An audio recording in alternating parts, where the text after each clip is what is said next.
안녕하세요. 직장인 투자자 A입니다. 오늘은 비트코인 시황과 함께 지금 상황에서 가장 중요한 투자 마인드에 대해서도 이야기해 볼까 합니다. 먼저 비트코인 시황에 대해서 정리를 하고 넘어가자면 요즘 물가지수가 생각보다 높게 발표되었다. 그로 인해서 금리 인상이 더 길어지고 더 커질 것이다 라는 말들도 많이 나오면서 거시경제적으로는 굉장히 복잡해 보이는 상황이 연출되고 있습니다. 하지만 결국 우리가 투자자로서 투자 의사 결정을 하는 데에는 즉 매수, 매도 또는 아무것도 하지 않고 관망하는 선택, 세 가지 중에 하나를 선택하는 관점에서는 그만큼 복잡하진 않다고 생각합니다. 왜냐하면 저는 큰 관점에서는 결국 우상향을 바라보고 있고, 그렇다면 우상향할 때 내가 어디에서 매수를 할 것인가를 선택하기만 하면 되는데, 선택할 자리가 개인적으로는 너무 명확하게 정해져 있다고 생각하기 때문입니다. 먼저 제가 생각하는 시나리오를 크게 세 가지 유형으로 나눠보면요, 첫 번째는 이러한 상승이 한 차례 파동이 끝났고 여기서 여기 평행 채널로 그린 것 같이 러닝 플랫 형태의 조정이 발생한 다음에 빠르고 강하게 재차 상승하는 관점입니다. 두 번째는 이 사이에서 어디에서 조정이 올진 모르겠지만 이 사이 구간에서 조정을 주고 결국은 최소 타겟인 32,000불 부근까지는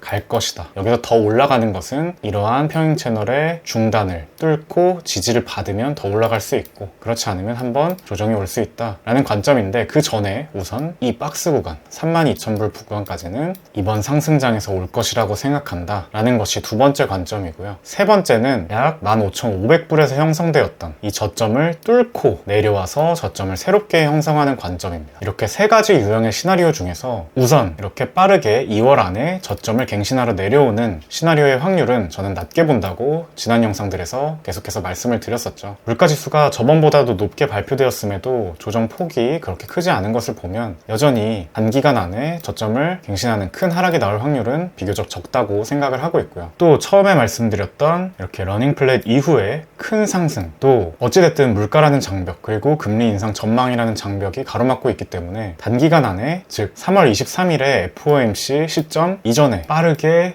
올라갈지, 또 러닝 플랫 이후에는 보통 그 전 파동보다도 더 크고 강력한 파동이 나오는데, 그렇게 되면 높이가 대략 이 정도가 되겠죠. 그 말은 만약에 이게 러닝 플랫이었고 큰 상승이 나온다면 여기 평행 채널 중단에 강한 저항 구간을 뚫을 확률이 높다는 겁니다. 그런데 지금 상황을 봐서는 이 정도로 단기간에 큰 상승이 나올까 했을 때 역시 그러할 확률도 낮아 보인다고 생각을 하고 있고요. 그래서 일단은 후순위 시나리오로 두려고 합니다. 그렇다면 남은 것은 결국 이 정도 구간 안에서 조정을 마치고 다시 상승하는 시나리오만 남는 건데, 그렇게 됐을 때는 매수할 구간이 몇 개 없다는 것이죠. 하나하나씩 구체적으로 짚어보겠습니다. 먼저 첫 번째는 아까 러닝 플랫 이후 큰 상승이 나올 확률이 적다고는 말씀드렸지만, 어쨌든 패턴적으로 평행 채널의 하단 부분이 되는, 즉 하단에 닿는 이 부분에서 한번 매수를 할 수 있겠습니다. 다만 말씀드린 것처럼 이게 정말 조정의 끝이라면 다음은 큰 상승이 나와야 될 텐데, 그럴 확률이 적다고 생각하므로 큰 비중을 실지는 않겠죠. 현물의 적은 비중이나 또는 선물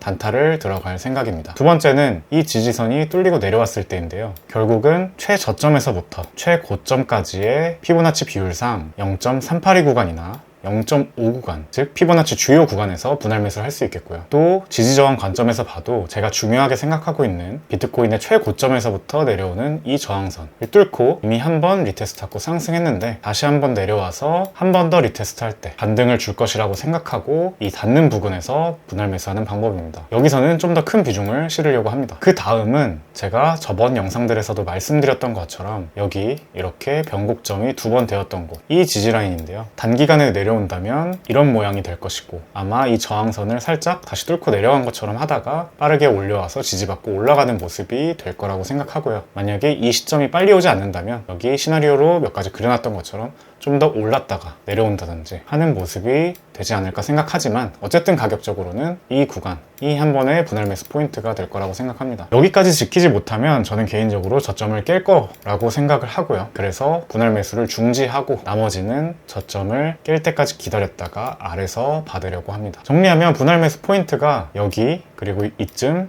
이쯤, 그리고 이쯤 이렇게 4구간 정도가 나오죠. 그래서 저는 이 외에는 딱히 분할 매수할 구간은 없다고 생각을 하고요. 그래서 비교적 매수 타점이 명확하겠다라고 생각합니다. 그런 의미에서 오늘은 시황 외에 지금 어떤 마인드를 가지는 게 중요한가에 대해서도 잠깐 말해볼까 하는데요. 개인적으로는 이렇게 분할 매수 타점이 매우 명확하기 때문에 그 다음으로 중요한 것은 내가 원하는 시점이 올 때까지 참고 기다리는 자세입니다. 사실 투자뿐만 아니라 어떤 분야든 성공의 방법 자체는 굉장히 단순한 것 같아요. 예를 들어 축구를 잘하는 방법은 뭘까요? 라고 누가 질문을 한다면 먼저 드리블이나 슈팅, 패스 같은 기본기 연습을 열심히 하고 그 외에 체력 단련을 열심히 하고 그 외에 달리기 연습을 열심히 하고 또 관절 부상이 있을 수 있으니 관절 주변의 근육을 강화하는 운동을 보조로 해주고 코어 운동까지 열심히 해주면 된다. 그리고 마지막으로 이 모든 것을 내가 잘할 수 있을 때까지 꾸준히 그리고 남들보다 더 열심히 하면 된다가 사실은 방법의 전부겠죠. 즉 성공의 방법은 우리가 모르는 것이 아닙니다. 중요한 것은 그 방법, 그 단순하고 누구나 알고 있는 방법을 남들보다 열심히 꾸준히 해내는가겠죠. 투자도 마찬가지입니다. 사실 방법적으로 따지면 이미 전 세계적으로 유명한 투자의 대가들이 방법을 다 공유해놨어요. 여러분도 잘 아시는 워렌 버핏, 피터 린치, 그리고 우리나라에도 유명한 투자자들, 주식 투자자들, 코인 투자자들 들어보면 다 비슷한 얘기를 합니다. 개인적으로 제 투자 철학도 그들이 말하는 것과 굉장히 비슷하고요. 투자를 아예 처음 시작하는 사람이 아니라면 사실은 웬만한 사람은 어떻게 하면 투자에서 성공할 수 있는지 그 방법론은 다 알고 있습니다. 다만 그것을 실제로 내 돈을 걸고 하는 투자에서 지키는 사람이 적을 뿐인 거죠. 그래서 투자에서 성공한 사람이 적은 겁니다. 오늘도 마찬가지의 말씀을 드리고 싶은데요. 물론 이 근본적인 시나리오와 관점 자체가 저와 다른 사람들도 있겠지만 어쨌든 내 시나리오가 정해졌다면 그 안에서는 내 계획대로 새롭게 펼쳐지는 급격한 가격 변동과 상관없이 원했던 매수 포인트가 오면 매수하는 실천이 필요할 거라고 생각합니다. 만약에 내가 아직 물량을 하나도 사지 못했는데